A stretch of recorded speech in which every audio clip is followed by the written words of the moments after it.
sanctuary of my sweet beloved sister, Laura, and hers, here in North Carolina. At the time of this recording, it is Sunday, March 3rd, 2024. So, what's shaking? What's baking? What's going on with America? Hopefully, we're all behave, because that's the thing. So, okay, yesterday I talked a little bit about more of my background data, more of my, my bits and pieces of my journey and my timeline. And then so right now I want to talk about critical independent thinking versus, following the herd. And in this respect, it's a bit more of my background data and, with respect to me and my timeline. So, okay. So me as a person, I've never fit the mold of anything. And a lot of times I don't really know what to expect from myself. And I love that about me. So whenever the ops is trying to, survey me, figure me out, if I don't know what I'm going to do, how are these jack-offs going to know what I'm going to do, So it works perfectly that way because, like I'd mentioned and alluded before, that I am one of the many secret weapons of the Most High, and I serve Him. I am an Earth Angel. I didn't know that until maybe about a year ago. So, poof, surprise for me too. And so, but, I just never fit into any mold. And, having the alopecia growing up when the onset was about 9 or 10, I wouldn't change it for the life of me because it back and forth and groomed certain muscles of stature I wouldn't have tapped into had I not gone through all of the difficulty. So I would never begrudge any of it because I made lemonade out of all the lemons. But with respect to dancing to the beat of my own drum, I really have to say that I come from X generation, and there's a lot of us X gen that really were about that because we had this inner circle knowing of what set us apart was that we were not held by conventionality. And whenever we would, go off and do our own avant-garde kind of unique styles, that was particular to our own subculture. And then so when the rest of the normies, so to speak, no digs on the normies, y'all really did make fun of a lot of us. But the funny thing is that we didn't really care.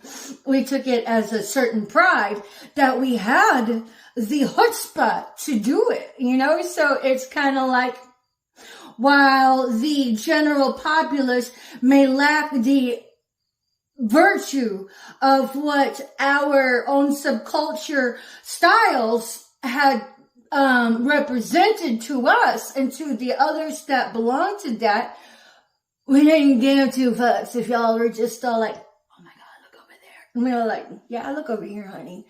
You couldn't walk this walk if you'd wanted to. You need your little crowd to pump you up and gas you up. Not this girl.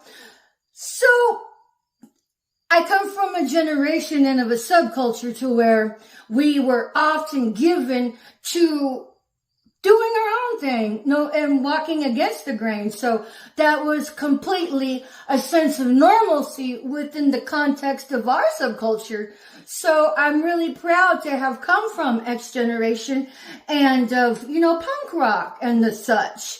Me, I consider myself an industrial girl. And so I often will reflect that in my own inherent styles, but I'm a mashup of different subcultures where I tie it in for myself. So, You should be yourself because everybody else is taken. But if I were to inspire you, I'm very thankful. But if you were going to copycat me, that becomes plagiarism, and it becomes like really lowbrow. But if you want to do lowbrow, that's on you. Whatever. But we always know. So who cares? And then but with respect to that, when it comes to dating men, the thing about that is that, okay, it becomes a philosophy, because it's like, if a gentleman or dude, whatever, were interested in me, they really have to be an independent, critical thinker to really connect and bond with me. Especially if you are not a part of my culture, you're not going to get it. And honestly, my culture, my subculture, shout out to X Generation and to everybody alternative and doing your own thing, all the other artists. Man, I'm so proud to call you guys my brethren. And then if this person doesn't get it, I'm not going to hold it against them, okay? I will not hold that against them. But oftentimes they will hold it against me. And I'm cool with that. So if they lack the eye of discernment to see me for me, despite my exterior facade, honestly, it's really cool and it's really badass. And if you don't see that, I'm okay with that. And if it becomes a borderline embarrassment to you, well, that's where the rubber meets the pavement, because you need to see me for me. My exterior doesn't make it any worse or better. It's just more like it's more like gravy on top. It's more like the cherry on top of the, decadent sundae. The most delicious dish that I am. And if you don't see me for that, that's okay. Because let's face it, not everybody's got the eye to see it. Because you normies that are given to conventionality, that will be quick to judge a book by its cover. Bitch, I don't make fun of you for being fuddy-duddy. But this is the thing. So whenever whenever there's a particular interest of the fairer sex, okay, whenever it comes to courting a dude or, interfacing with one, of course, I'm so analytical. I like to find out what page of the spectrum you're on and then use that as a loose margin and then branch out from there. So it's kind of like, for instance, and I'm going to use you, Jeff Weed, for instance, shout out to you. I hope you're doing well and you stop trying to gang stalk me and cop block me and all of that, whatever. You just need to live ethically, my love. But I don't hate you. But I will use you for my example for today. So this dude, I could see it. I could so see it. It's kind of like he never really understood making lemonade out of lemons. It was more like, you got lemons? Ugh. And you did that with the lemons? I mean, I just don't know if I can handle that. I'm all like, you don't have to handle it. I'm monitoring you and your responses because I know what I bring to the table. And let's face it, if somebody is a lemming that runs with the crowd, that has to go get, it's one thing to gather advice, but go seek wise counsel. And if you're going to seek counsel, don't go run into the enemies of the person you're trying to mitigate your thoughts on. That's like the dumbest thing ever. And they will lead you astray all the time. But it's kind of like when you seek the wise counsel, mitigate that with your own sense of independent thought. But with Jeff Weed over here, and I'm going to say this with all due respect after all of the character assassination you've been doing behind my back and the such. Dude, guys, listen to this. I put on EDM, right? And then, I love EDM. It's like a branch off of the spectrum of industrial that I love so much. But, EDM just really does it for me. And then so I put on some EDM, and he was like, is this EDM? I'm all like, is it EDM? And he's like 60s plus, right? 60s plus. Let that sink in. 60s plus. He looked great for his age. But nonetheless, that's Mr. Fuddy Duddy for you. I'm all like, is this EDM? I never made fun of him. And I'm all like, okay, you didn't see the context of my genre. That's okay. You didn't see me for the independent thought processing artist that I am. That's okay. And whenever your Fuddy Duddy side showed, that was okay. I wasn't going to hold any of it against you. But when it came to your counterparts, who were about your age, who more than likely did not see the independent subculture that I represent, that was okay too. But since you were busy pandering to the peanut gallery, you failed to recognize me. And then so when I catch wind of that, and that now what he has to do is live down the fact that he's interested in me, in a person like me, so to speak. And I'm all like, first off, I'm railroaded into being a targeted individual, and everything had been orchestrated and usurped from my life. And so I'm like, if you're going to judge me for the railroading, then that shows how short-sighted you are. When I'd have conversations with him about the EMS career, the successful career that I've had as a paramedic. So it's kind of like I was an independent woman doing my own thing, manning my own ship, and then these fucktards of the orchestrated goddamn government grubbing, no integrity society came to rail me for their gold digging, and of which he was a part of. I did catch wind of that. I held back my reservation and my quick snap discernment of it just to give him, just on the off chance I was incorrect. Although all signs pointed to fucking goddamn government grubber gold digger. Like whatever. But I withheld my reservation and still treated him as if he wasn't part of that on the off chance there was a good person inside of there that I could help mentor. But, he wasn't going to have any of that, because he was like, he looked down on me wanting to help mentor him out of that. Like, bitch, I don't need your help. I'm like, okay. That's when I learned, hey, if they don't want it, fucking don't worry about it. Just walk away. But I gave it a go because there was this magnetic attraction. I'm all like, oh. The magnetic attraction was just so goddamn juicy. It was. You have to face it, Jeff. It was. But there's no amount of sex that would ever keep me captivated when I realize that what I'm dealing with is less than savory. And then it just makes my little girl dick limp. You're like, oh, never mind. The magnetic attraction just withered away to, ugh. Because I am what is called a sapiosexual. I'm about the mind, and then so looks, while it may be alluring in the beginning, that's not going to keep it's not going to keep me. Because I don't pander to the peanut gallery. I take care of my well-being, and you gotta match my vibe. And if I don't match yours, it's okay.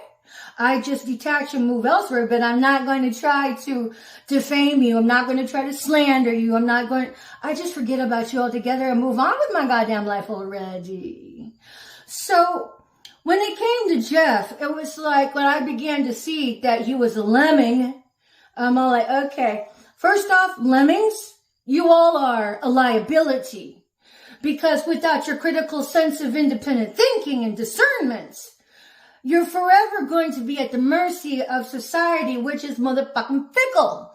And on top of that, when you're busy pandering to the peanut gallery, what happens is that they're going to play your fool ass and manipulate you for what they want to steer you into or steer you away from.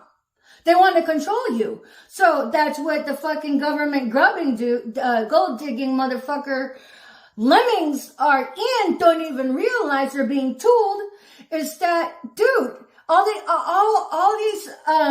their handlers ever have to do is throw fucking money at you, and then there you just lose your shit. Instead of maintaining a sense of moral accountability and aptitude to hold on to your integrity at every temptation. Because without your integrity, what are you?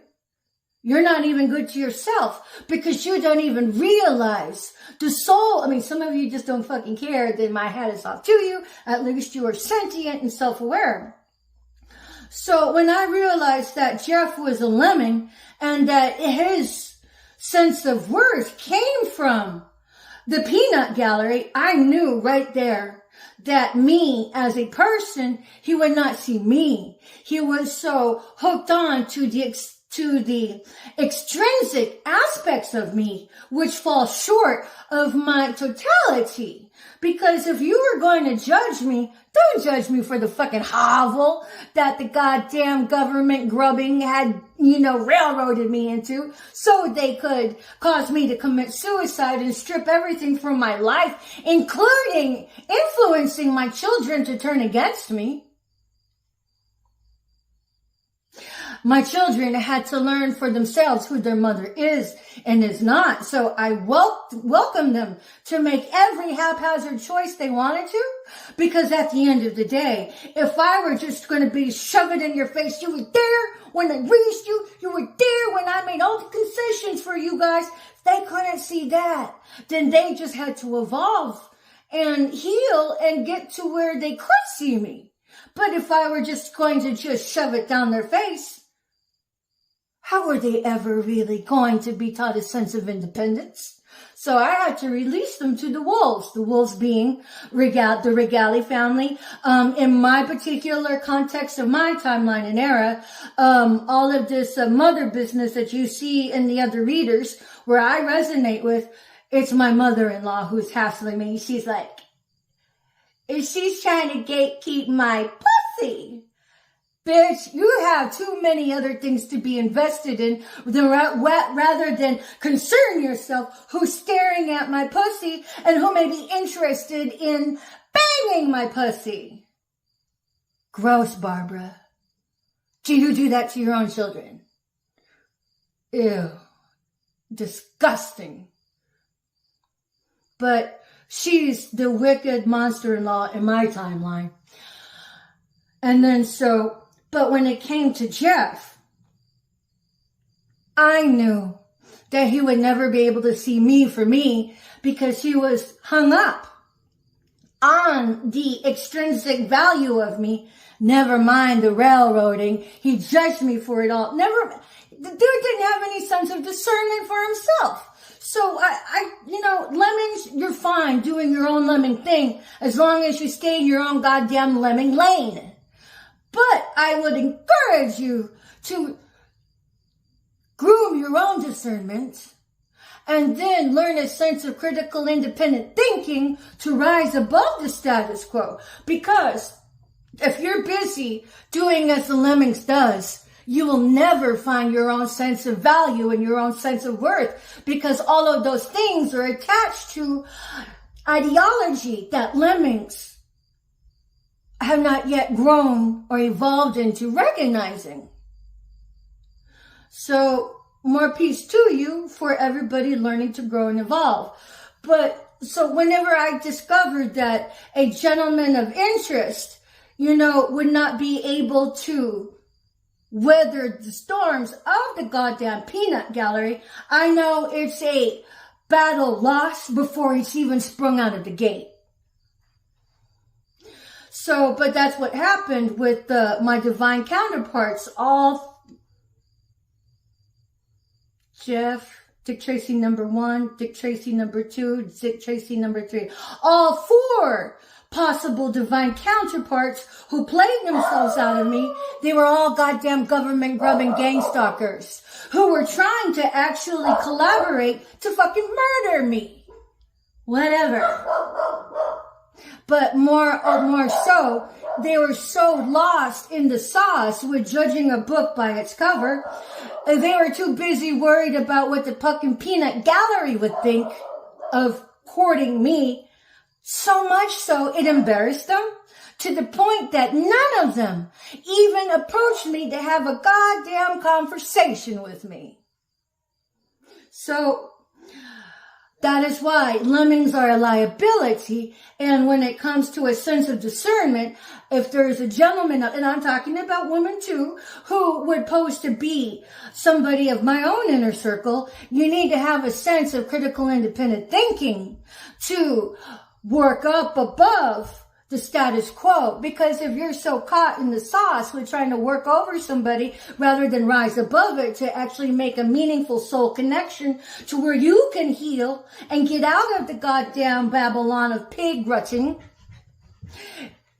I will never be somebody that you're proud to be with. And I'm okay with that. But I know how to stay in my own lane. So nonetheless, this is why I will always choose to actually give rise to a gentleman who's not a fucking lemming, the way Jeff Weed was, and the rest of the divine possible counterparts. So, but nonetheless, since I had begun my biodata yesterday, I'm just kind of touching up from that aspect and expanding that because it is pertinent to my story and my timeline. But as of today, it's a new day, and beware the Ides of March, everybody, because it matters. And make sure that the seeds you're planting is not going to bear you fruit of losing your soul. But bye for now. It's been Patricia Ann Landon Regali, Chief Little Flower, coming at you from the privacy, the safety, and the sanctuary of my beloved first cousin Lori and her gorgeous estate.